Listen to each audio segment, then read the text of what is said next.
শামীম ওসমান আর বাবর লুৎফুজ্জামান এটা কি খারাপ লোক? Absolutely not. তারা অত্যন্ত ট্যালেন্টেড, ব্রিলিয়ান্ট, এডুকেটেড, এনার্জেটিক, ভালো মানুষ। কিন্তু এই মানুষগুলাকে সন্ত্রাসী বানিয়েছে দুই বেগম। দুই বেগম গত প্রায় 50 বছর ধরে এই দেশের মাটিতে শামীম ওসমানের মতো, লুৎফুজ্জামান বাবরের মতো লক্ষ লক্ষ কোটি কোটি ভালো মানুষকে সন্ত্রাসী বাবর এবং শামীম ওসমানে পরিণত করেছে। এই দুইটা মানুষ এদেরকে ধ্বংস করেছে দুই গডমাদার। তারা বাবর এবং শামীম ওসমানের মতো ব্রিলিয়ান্ট, ট্যালেন্টেড, ইয়াং সন্তানদেরকে তাদের হাতে তুলে দিয়েছে সন্ত্রাসের চাবিকাঠি। তাদেরকে বানিয়েছে সন্ত্রাসের গডফাদার। দুই বেগম এই দেশের যুব সমাজকে ধ্বংস করে দিয়েছে, আমাদের যুব সমাজকে 200-300 বছর পিছিয়ে দিয়েছে। আমাদের স্কুল, কলেজ, ভার্সিটি স্টুডেন্টগুলাকে এই দুই গডমাদার তাদের ক্ষমতার স্বার্থে হাতে রামদা, চাপাতি, বন্দুক তুলে দিয়েছে। শামীম ওসমান, বাবর এরা খারাপ মানুষ না, কিন্তু আমাদের চোখে এরা অত্যন্ত খারাপ। আমরা শামীম ওসমানকে বলি সন্ত্রাসী, খেলা হবে, আর বাবর একজন আক্রমণকারী। Shamim Osman a very talented, brilliant lawyer, first class, second. এটা মুখের কথা না, চারটিখানি কথা না। He stood in the merit list, first class, second in the entire nation. That is Shamim Osman. Shamim যদি ভালো লিডার হাতে পড়তো তাহলে পরে he would make a significant difference in the nation. আমরা গর্ব করতাম। শামীম হতো যুব সমাজের আইডল। আমরা বলতাম শামীমের মতো হও, বাবরের মতো হও। আমরা আমাদের জেনারেশনকে উৎসাহিত করতাম। আমরা বলতাম জেনারেশনকে, তোমরা কেন শামীম ওসমানের মতো হও না, লুৎফুজ্জামান বাবরের মতো হও না? Look at them, they're so good, they're so talented, brilliant. এই মানুষগুলি দেশ পরিবর্তনের কারিগর। দেশকে তারা অনেক কিছু দিতে পারত, দেওয়ার ছিল। সেই পটেনশিয়াল, সেই ব্রিলিয়ান্স, সেই শিক্ষা, সেই এনার্জি, সেই দেশপ্রেম, সেই ভালো মানসী, সেই ভালো মন, ভালো আত্মা, ভালো বডি প্রত্যেকের ছিল। কিন্তু এই দুই গডমাদার, দুই সর্বনাশ আমার দেশের লক্ষ লক্ষ কোটি কোটি বাবর, শামীম ওসমানকে ডিরেল করেছে, বিপদগামী করেছে, সন্ত্রাসী বানিয়েছে।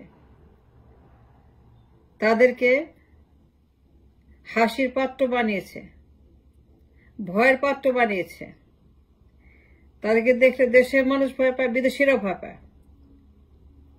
বিদেশে তাদের জায়গা নেই, দেশেও তাদের জায়গা নেই। আজকে শামীম ওসমান কয়বার পালিয়েছে? কেন পালিয়েছে? পালাতে হলো কেন? কার জন্য? এই গডমাদারের জন্য, এই হাসিনার জন্য। শামীম ওসমান কতবার পালিয়ে গেছে, পালাবে কেন? এই বোরখা শামীম, খেলা হবে শামীম, কেন, ওয়াই? সে তো খারাপ ছেলে না, সে ব্রিলিয়ান্ট লয়ার, স্ট্যান্ড করা lawyer, first class, second, it's not a joke. কিন্তু মানুষ তাকে বলে সন্ত্রাসী। শামীম ওসমান শেখ হাসিনার কথা মতো একটি দানবে পরিণত হয়েছে। লুৎফুজ্জামান বাবর তারেক জিয়ার কথা মতো, বেগম জিয়ার কথা মতো দুই সন্ত্রাসী মা এবং ছেলের ডিমান্ড অনুযায়ী একটি ভয়ঙ্কর জঙ্গিতে রূপান্তরিত হয়েছে। এই মানুষগুলা অত্যন্ত ভালো, প্রোডাক্টিভ, ইন্টেলিজেন্ট, দেশকে অনেক কিছু দিতে পারত। এর দেশের অ্যাসেট। কিন্তু দুই গডমাদার শামীমকে, বাবরকে হাজার হাজার লক্ষ লক্ষ লায়াবিলিটি বানিয়েছে। লায়াবিলিটি। মানুষ এদের নাম শুনলে পরে ভয় পায়, অথচ এরা কিন্তু অত্যন্ত ভালো মানুষ। They have the potential to do many things for the nation,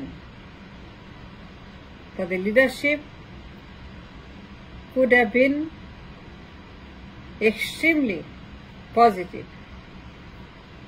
কিন্তু তার নেগেটিভ, তারা সন্ত্রাস, তারা শেখ হাসিনার, বেগম জিয়ার ক্ষমতার রামদা চাপাতি। এই শামীম ওসমান হাসিনার জন্য জীবন দিতে রাজি। এই লুৎফুজ্জামান বাবর বেগম জিয়ার জন্য জীবন দিতে রাজি, খারাপ কাজে, ভালো কাজে না। কেন? এর কারণ গডমাদার। এই দিপোষ হচ্ছে গডমাদার। আমাদের দেশের লক্ষ লক্ষ কোটি কোটি ভালো সন্তানকে দানব বানিয়েছে। লুৎফুজ্জামান বাবর, তার কি অবস্থা হয়েছে? তার আম গেছে, ছালাও গেছে। 17 বছর জেলখানায় ছিল।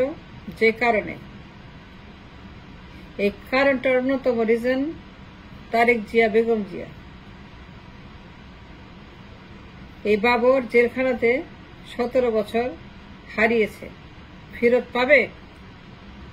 সেই যৌবন, সে জীবন, সে সংসার ফেরত পাবে না। সময় চলে গেছে। কে দায়ী? তারেক জিয়া। আর কে দায়ী? বেগম জিয়া। শামীম ওসমান তার সেই বয়স, সে স্বাস্থ্য, সে সময় ফেরত পাবে? পাবে না। দায়ীকে? শেখ হাসিনা। এই দুই গডমাদার আমাদের দেশের অভিশাপ। অভিশাপ বলতে সবচেয়ে নিকৃষ্ট জাহান্নাম যেটা আছে, জাহান্নামের আগুন, দুই বেগম, তারা আমাদের সন্তানদেরকে, যুব সমাজকে সন্ত্রাসের অভয়াশ্রমে পরিণত করেছে, মাফিয়া বানিয়েছে। এরা খারাপ লোক না, এরা সন্ত্রাসী না, এরা ভালো মানুষ, প্রোডাক্টিভ মানুষ, এডুকেটেড লোক, ব্রিলিয়ান্ট নেতা। তাদের নেতৃত্ব আছে, শক্তি আছে, ইচ্ছা আছে, আত্মা আছে, ভালোবাসা আছে, দেশপ্রেম আছে, কিন্তু আমাদের সমস্যা দুই গডমাদার আমাদের দেশে গত অনেক বছরে লক্ষ লক্ষ কোটি কোটি লুৎফুজ্জামান বাবর, শামীম ওসমানের মতো ভালো মানুষগুলাকে, সুন্দর মানুষগুলাকে, পজিটিভ মানুষগুলাকে নর্দমা বানিয়ে ফেলেছে, জাহান্নামের আগুন বানিয়ে ফেলেছে, তার জীবন ধ্বংস করেছে, তাদের পরিবার ধ্বংস করেছে, তাদের আয়ু ধ্বংস করেছে, জীবন জবর সব খেয়ে নিয়েছে, সুস্বাদের সব খেয়ে নিয়েছে। আজ দেখেন বাবরের চেহারা, শামীম ওসমানের চেহারা। এজন্য দায়ী দুই গডমাদার। যতদিন দুই গডমাদার থাকবে, যতদিন গডমাদার আমাদের লাইমলাইটে থাকবে, রাজনীতিতে থাকবে, পার্লামেন্টে থাকবে, কিংবা আলোচনা থাকবে, গুরুত্ব পাবে, ততদিন আমাদের যুব সমাজের কোনো ভবিষ্যৎ নেই, কোনো ভবিষ্যৎ নেই, কোনো ভবিষ্যৎ নেই।